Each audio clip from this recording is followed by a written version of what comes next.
Grâce au mensonge de la DPJ, je suis devenue une prisonnière. Grâce à la DPJ, je me suis retrouvée avec un dossier criminel. Avec ce dossier, je ne peux pas travailler nulle part. Ma vie s'est effondrée. DPJ demande 2 ans de prison pour moi.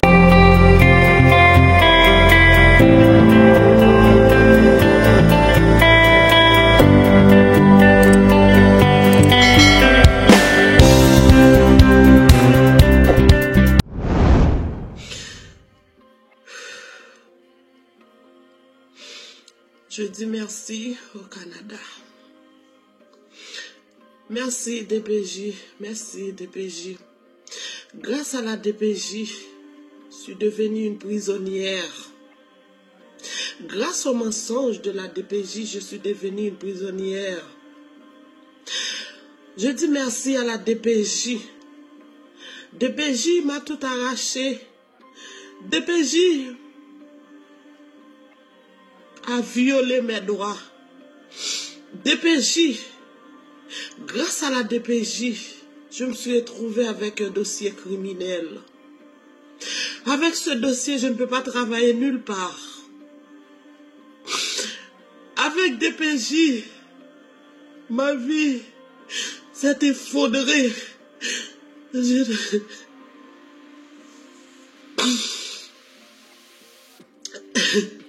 DPJ demande 2 ans de prison pour moi. Les intervenants de la DPJ arraché mes enfants, 4 enfants, 4 enfants, 4 enfants, 4 enfants, avec des mensonges, avec des faux déclarations, avec des fausses déclarations, avec des choses qui ne sont pas vraies, avec tant de menteries, avec tant de menteries. Je ne peux pas travailler au Canada. Je ne peux rien faire au Canada. Grâce à la DPJ, j'ai tout perdu. Grâce à la DPJ, j'ai tout perdu. J'ai perdu la garde de mes 4 enfants. J'ai perdu ma vie. J'ai perdu mon foyer. J'ai tout perdu. Grâce à la DPJ. DPJ. Merci DPJ. Merci DPJ.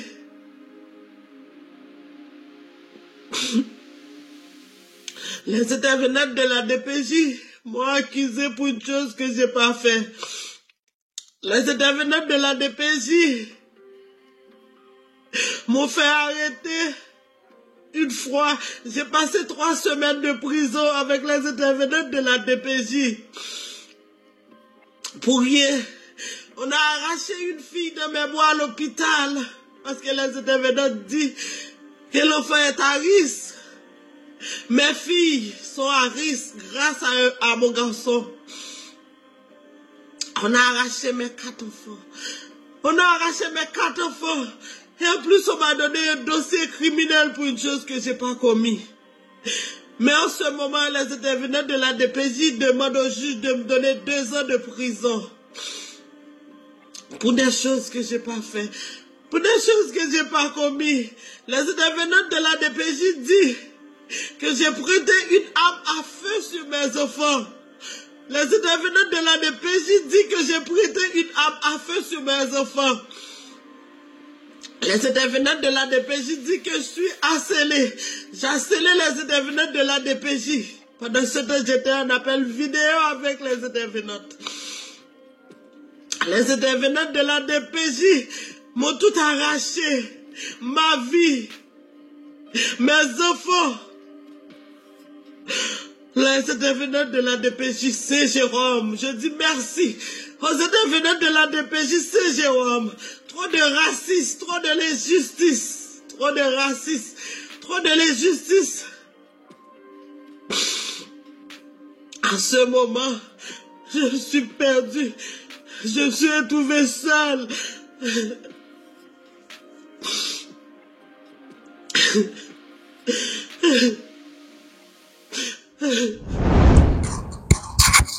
Ça fait vraiment mal quand on écoute ce genre d'histoire.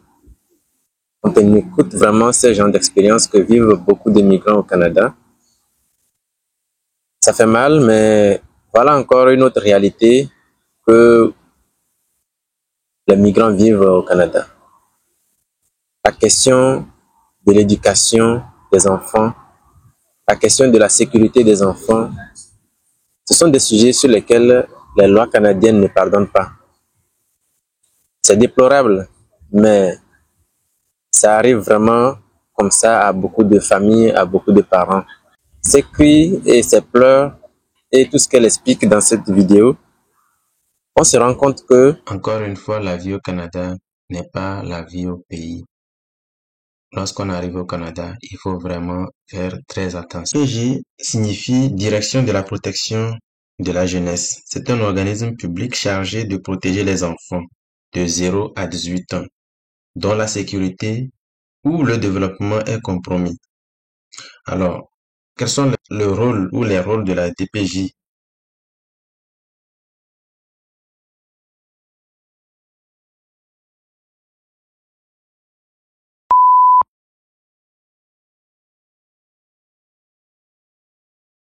Le rôle principal de la DPJ, c'est d'intervenir lorsqu'un enfant est en danger, que ce soit sur le plan physique, psychologique, sexuel ou moral.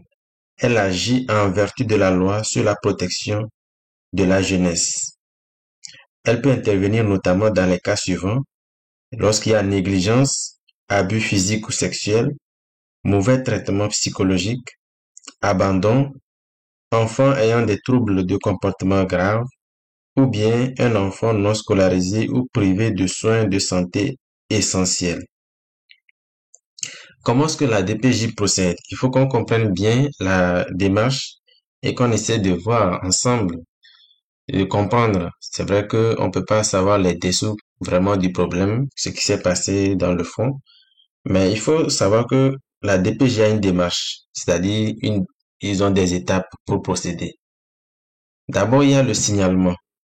Donc, toute personne, que ce soit le voisin, un enseignant, le médecin, un membre de la famille, toute personne connaissant l'enfant ou ayant remarqué certaines anomalies ou certaines situations par rapport à l'enfant peut signaler la situation inquiétante à la DPJ. Les professionnels ont la même obligation légale de signaler toute situation compromettant un enfant. C'est quand lorsque vous allez dans les hôpitaux pour des rendez-vous et tout, vous allez voir les intervenants posent toujours certaines questions. Vous allez penser que c'est banal, mais c'est vraiment pour analyser, pour voir la sécurité ou la situation de la famille. On peut par exemple vous poser la question à savoir, est-ce que vous avez de quoi manger? Est-ce que vous travaillez toujours? Vous êtes en emploi? Et comment ça se passe au travail, à la maison? Est-ce que tout va bien? Ce sont des questions anodines, vous allez trouver, mais sachez que ça a des sens. C'est pour permettre à l'intervenant ou à l'intervenante de d'analyser la situation de votre famille pour voir est-ce que tout va bien, est-ce qu'il y a négligence à un certain niveau à un certain point de vue. Donc c'est pas des questions anodines.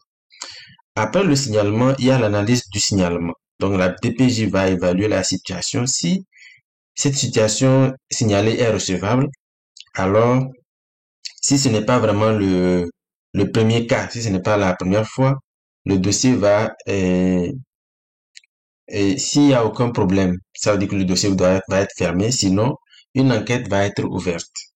Donc, après l'analyse de la situation, il y aura l'évaluation de la situation. Donc, un intervenant de la DPJ va évaluer si la sécurité ou le développement de l'enfant est réellement compromis. Il peut vraiment rencontrer l'enfant, ou bien les parents, ou bien l'école, ou bien les proches, les amis, les voisins, pour poser des questions, faire des enquêtes, interroger le voisinage et tout, pour essayer d'avoir des informations. Et ce n'est qu'après cela maintenant qu'ils vont prendre la décision. Donc, des fois aussi, ça peut être assez rapide parce que s'il y a des séquelles qui sont visibles, comme on l'a dit tantôt, s'il y a des agressions physiques, mais ça, c'est sur des questions sur lesquelles la DPJ ne va pas badiner, ne va pas prendre beaucoup de temps. Ils vont agir en même temps. Donc, comme c'est le cas de la dame, si vraiment elle a fourni ou elle a braqué une arme sur son enfant, et que c'est l'enfant qui l'a avoué à la DPJ ou à la police ou peu importe, on ne sait pas, ou c'est les voisins qui l'ont remarqué, ça c'est des situations d'urgence auxquelles la DPJ ne va pas patienter ou ne va pas faire beaucoup d'enquêtes. Ils vont agir peut-être rapidement. Donc il faut vraiment, on peut pas vraiment savoir les circonstances dans lesquelles les choses se sont passées. Mais lors de la prise de décision, il y a deux voies possibles, il y a deux situations possibles qui peuvent se présenter. Si la situation n'est pas jugée compromise, la DPJ peut mettre fin à l'intervention ou proposer des services volontaires. Donc, par exemple. Mais si elle juge que l'enfant est en danger, des mesures de protection sont émises sur place directement. Comme mesures de protection, elles peuvent être volontaires, donc acceptées par les parents pour pouvoir remédier à la situation, ou elle peut être ordonnée par un tribunal de la jeunesse si les parents refusent ou si la situation est vraiment grave. Donc, comme mesure grave, ça peut être, bien comme exemple de mesure, ça peut être un suivi psychosocial, ça peut être un hébergement temporaire auprès d'une famille d'accueil, ça peut être le retrait complet de l'enfant du milieu familial dans les cas vraiment extrêmes. Donc, voilà un peu comment agit la DPJ. Et en cas de situation vraiment irrégulière, comme on l'a dit, où il peut avoir aussi des révisions et des suivis par rapport au dossier. Donc, la situation est revue régulièrement si c'est que les parents acceptent les mesures ou pas, peu importe. Donc, l'objectif principal de la DPJ, c'est toujours de favoriser le retour de l'enfant dans sa famille lorsque c'est possible et lorsque c'est sécuritaire. Donc, voilà un peu. La DPJ, c'est vraiment un filet de sécurité pour protéger les enfants vulnérables. Elle agit vraiment avec prudence, selon une démarche vraiment rigoureuse et toujours dans l'intérêt supérieur de l'enfant. Donc, c'est toujours l'enfant qui est priorisé. La sécurité et la viabilité de l'enfant, c'est vraiment pris très au sérieux au Canada et protégé par les lois, encadré par les lois. J'ai justement d'assurer la protection de la jeunesse. Si elle reçoit comme des informations comme quoi vous maltraitez votre enfant, vous le frappez, vous le dites des mots pas corrects et tout, ça va retomber sur vous. Et qui est-ce qui va qu'est-ce qui est à l'origine? Ce sont le voisinage. Il faut vraiment faire attention à son voisinage, mais surtout à soi-même. Ce qu'elle rapporte, on ne sait pas si c'est vrai ou c'est pas vrai, mais c'est très facile ici quand tu retires tes enfants, si on remarque que ces enfants-là sont maltraités ou ne sont pas bien traités. Il faut vraiment faire attention. Et il faut aussi se renseigner sur les lois de protection. Il faut se renseigner sur comment est-ce que les enfants sont protégés ici. Si au pays, pour toi, frapper un enfant parce qu'il a mal fait quelque chose, c'est correct, ça n'a aucune incidence. Au Canada, c'est pris au sérieux. Et parfois même, ce sont tes enfants ou de ton enfant qui va te dénoncer involontairement. Parce qu'il peut être en train de discuter avec ses amis. Ah, mon papa m'a fait ceci, mon papa m'a frappé, ma maman m'a dit tel mot. Et ce sont ces amis-là qui vont porter plainte auprès des organismes, auprès des structures. Parce que pour eux, ce n'est pas correct. Parce qu'ils ont été éduqués, élevés dans un autre contexte où vraiment l'enfant est choyé. Même si l'enfant fait des erreurs, il y a des punitions qu'on lui fait faire, mais il y a des actes qui sont vraiment proscrits au Canada. Frapper un enfant, priver un enfant de ses droits, c'est pas vraiment pris à la légère. Donc, on ne sait pas vraiment ce qui s'est passé, mais c'est ça le résultat. Et au Canada, lorsque tu es frappé par une interdiction de travailler, qu'est-ce qui te reste? Si tu vas en prison, mais ça va entacher ton casier judiciaire à vie au Canada et c'est vraiment pas bien pour toi. La question qu'il faut se poser, comme on vient de le dire, lorsque vous arrivez, renseignez-vous, informez-vous. Il faut abandonner vos habitudes du pays. Ok? Et il faut vraiment se méfier de son voisinage. Et c'est pour ça même l'individualisme est tellement ancré ici dans la culture canadienne. Parce que les gens se méfient vraiment des uns des autres. Mais c'est vrai qu'il y a une convivialité. On ne peut pas dire qu'il n'y a pas une certaine entente ou il n'y a pas une certaine harmonie dans la société. Il y en a. Mais ce dont je veux parler, c'est-à-dire au pays par exemple, lorsque tu te sens seul, bien, tu peux visiter ton voisin, échanger. Mais ici, ça peut être une fatalité. Ça peut être quelque chose qui va te nuire. Donc, prenez garde de tout ce que vous faites au Canada, surtout dans la question de l'éducation des enfants. Faites vraiment très attention. Et je pense qu'on ne peut que souhaiter bon courage à cette dame. On ne sait pas vraiment comment les choses vont évoluer. Mais tant que tu es dans l'œil de la justice au Canada, tu as vraiment de sérieux problèmes. Donc on lui souhaite bon courage et qu'on espère que les choses puissent s'arranger ou de son côté.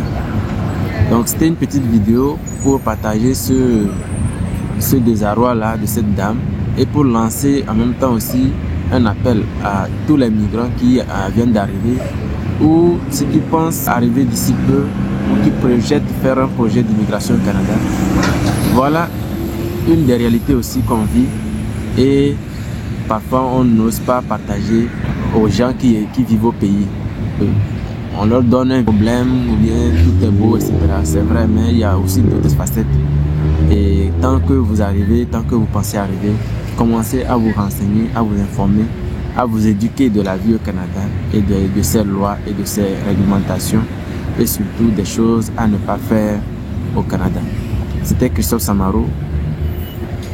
Prenez soin de vous. Je vous dis à très vite dans une nouvelle vidéo. Ciao.